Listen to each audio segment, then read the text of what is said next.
Dito tayo papasok para magpa-inspect ng motor. Napakalinis ng facility na rito. Natawag na yung number natin at tapos na tayo sa inspection, sa mission. So kompleto na tayo, pwede na tayo magbiyahe.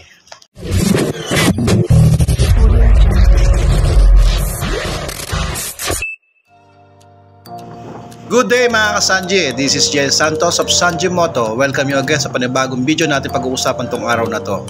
Kung bago pa lang sa akin channel, please subscribe, like, share, comment below at pakihit na rin ang notification bell para ma-update kita sa mga susunod pang mga video. And today's vlog, pag-uusapan natin kung paano magparehistro ng motorcycle dito sa LTO. At alamin natin kung magkano magagastos natin sa pagpaparehistro ng ating mga motorsiklo. So, ngayon dito ako ngayon sa LTO para magparehistro ng motor. At ang ating motor ngayon ay wala na at isang taon mahigit nang napasok. So ngayon kailangan natin magparehistro. Ito yung parehistro ng ating motor para wag na tayo mag-alangan na pag nagdadrive tayo. Dahil pumandi mga checkpoint ngayon. A few moments later. Guys, nandito tayo sa roadwise inspection. Dito tayo papasok para magpa-inspect ng motor.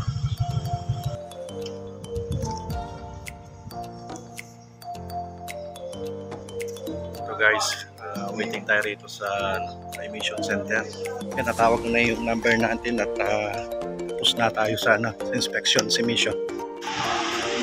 Ayan mga ka-riders, ito nakakuha ko na tong inspection dito sa sa inspection roadwise.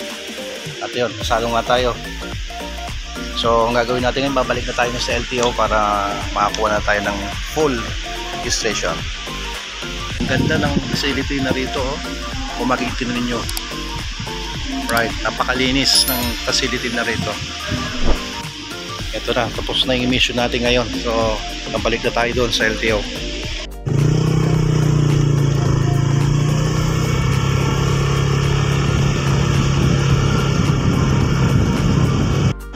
Ngayon, nakabalik na tayo dito sa LTO at re-register na natin yung motor. A few moments later. Yan guys, pati itong pati insurance okay na rin. So hintay na lang tayo kung may release yung natin, registration natin. Alright guys, ito na, lumabas na rin ng ang result ng registration natin. So okay na tayo.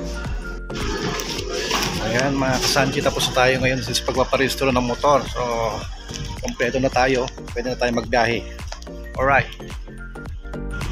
So yun nga guys, natapos na natin nagparehistro ng motor. Yung umabot din ako ng 1.5 oras sa pagpaparehistro ng motor ko. Buti na lang dito sa amin sa Paniki Tarlac, napakadali lang magparehistro ng motor. Hindi ganun katagal ang pagpaparehistro. Kaya masasabi ko sa LTO Paniki, good job. Ang ganda ng serbisyo nyo at napakabilis. So ito guys, bago ako mag-end, andito mga listahan ng mga nagastos ko, nagparehistro ako ng motor.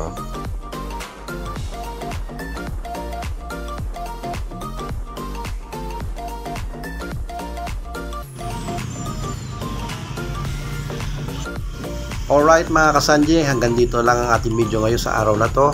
At now ay nakapagbigay sana ako sa inyo ng konting alaman sa pagpaparehistro ng ating mga motor. So until next time mga ka-Sanji, this is Jay Santos of Sanji Moto saying salamat po sa Diyos.